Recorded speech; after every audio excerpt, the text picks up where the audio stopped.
passage on the Underground Railroad. That's where we smuggled slaves from the south up to the north to get their freedom, because we believed all men should be free. Yeah, and them southern boys didn't like that too well, so they sent some boys out to kill my dad. And they did. Kind of ticked me off, but I couldn't do anything about it at the time, so I needed to feed my family. So I took my guns out in the woods and shot anything I could. Rabbits, squirrels, gophers, snake. You ever eat snake? Tastes like chicken. Maybe you have those long lean pieces of chicken from the kernel? Come on, chicken and fat and dumpy, you do the math. A lot of people are thinking now, huh? Yeah, they got me a job when I was 10-year-old. I was about yay tall, driving a freight wagon that's about yay tall. Pulled by a 4-up, that's 4 horses pulling that wagon. I'd start out at one location, load that wagon up, drive it 8 hours into town, unload that wagon, take a nap for the night, and start all over again the next day. All by myself. Yeah, I did that for a few years, maybe nothing strong. It taught me how to work hard. One time I came into town, I saw this notice on the sheriff's wall. It said express riders needed. Well, I asked the sheriff, what's an express rider? What do you need? He says that's where we're going to take a group of boys and train them to run their ponies from St. Joe all the way to Sacramento and relay the mail all the way across there.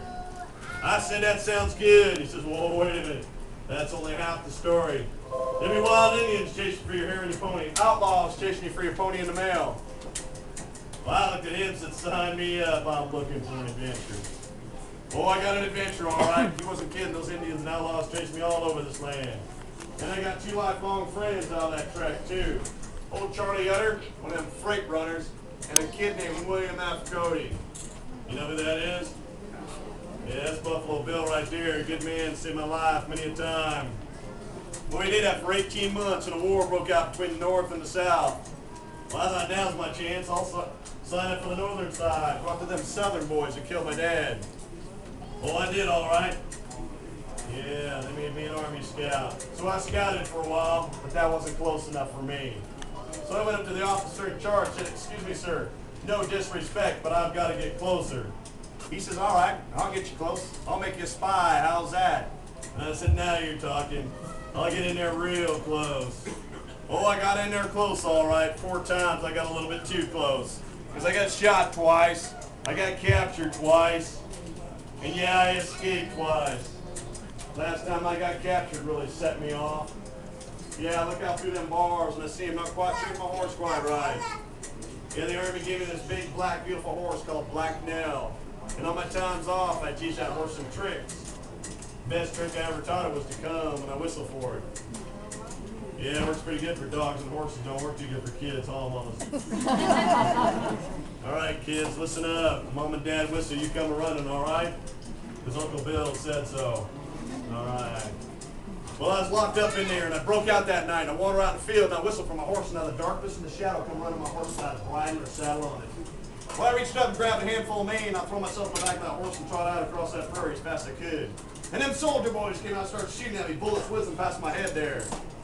Yeah, and I came across this cliff that dropped down into a river. And I thought that horse was going to put on the brakes, and I'm going to tumble off that horse, get trampled, shot, or something.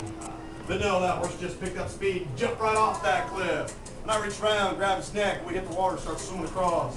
And then soldier boys came out and started shooting at us off that cliffside.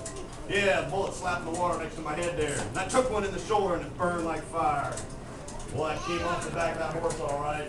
Yeah, and I grabbed that horse's tail and he drugged me the other side. He took me to safety. That horse reached down, picked me up, took me home. That's a good horse right there. Well, that horse and I, we fought in that war together for 4 years. When I got out of that war, I went back to driving freight because I love to drive freight.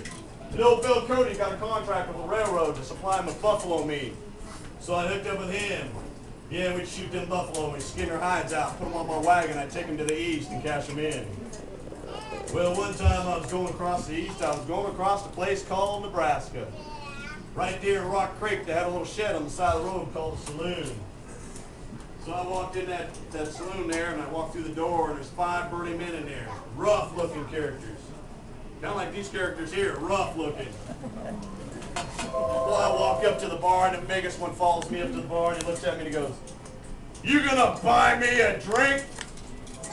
Well, I looked at him and said, "I'll only buy my friend's drink." He says, "You just insulted me." And I said, "You'll get over it." And I look in the back, and the 4 kind of stood up and squared off to me like they were going to gun me down. So I stared him down. I pulled this gun out and cold cocked him, pulled this one out, shot them four, and pulled up and shot him.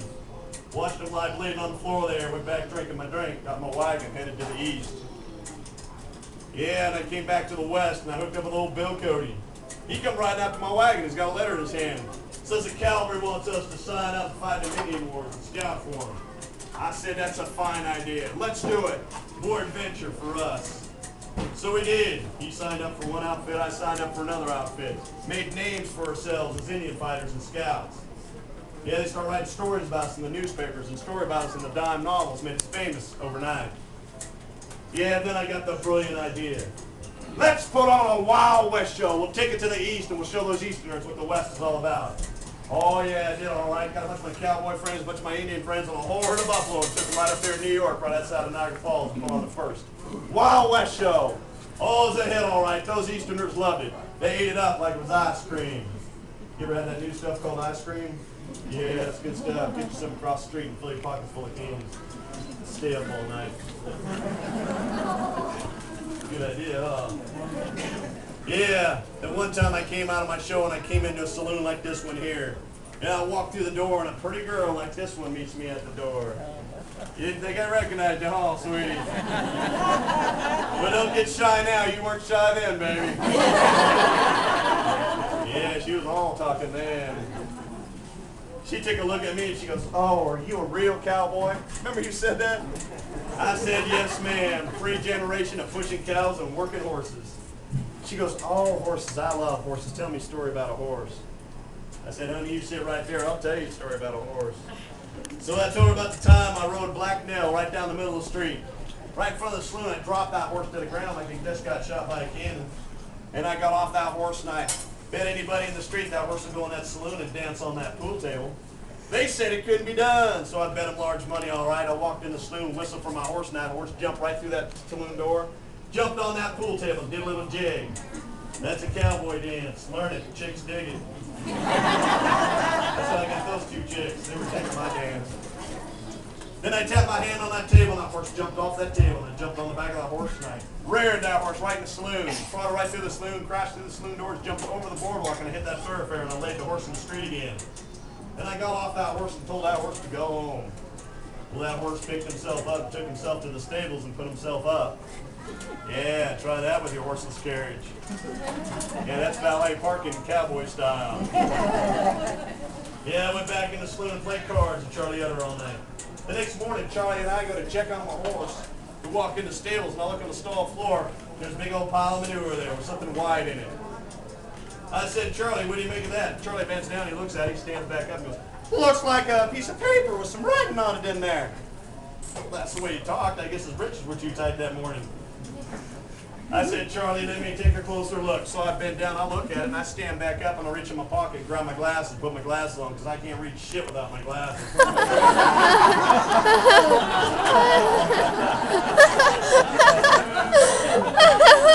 Yeah, you liked that one, didn't you?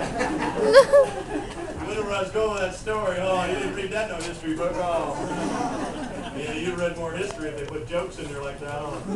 Now, I was just trying to show you old Wild Bill's got a sense of humor after all. It wasn't all serious in the West, come on. Then we got our notice to go hunt for the cavalry some more. Old Custer sends us a letter and says, boys, come back to work. So we did, made more of a name for ourselves. And old Cody comes up to me one night around campfire and says, hey, what do you say we take this show on the road and hit all the stages across this America and show those Easterners what the West is all about? Oh, I said, that's a fine idea. Let's do it. Let's get Texas Jack from down Texas way, and he can tell stories about Texas. So we did all right. We toured the country. Oh, it was a large time. But you know, it really wasn't for me because I'm not much of an actor, as you can see. So I went up to old Cody, and I said, Cody, you know I'm not much of an actor like you and old Texas Jack there. You know, you're probably better off without me. I'm going to go west and become a lawman. He says, well, I'd hate to see you go, but I'm sending you down the road with good wishes. So he shakes my hand and sends me down the road. Good to see you, Cody. Good to see you, Jack. So I go down the road and I get this letter from a place called Hays City, Kansas. Oh, it was a rough town, wasn't it, Cody and Jack? Whoa. Yeah, they had the buffalo hunters in there, the cowboys and the cavalry, and a bunch of teamsters. None of them get along and fight every day and brawling every night, just tearing up that town. Well, they thought with me and my reputation, I'd go into town and settle her down. Well,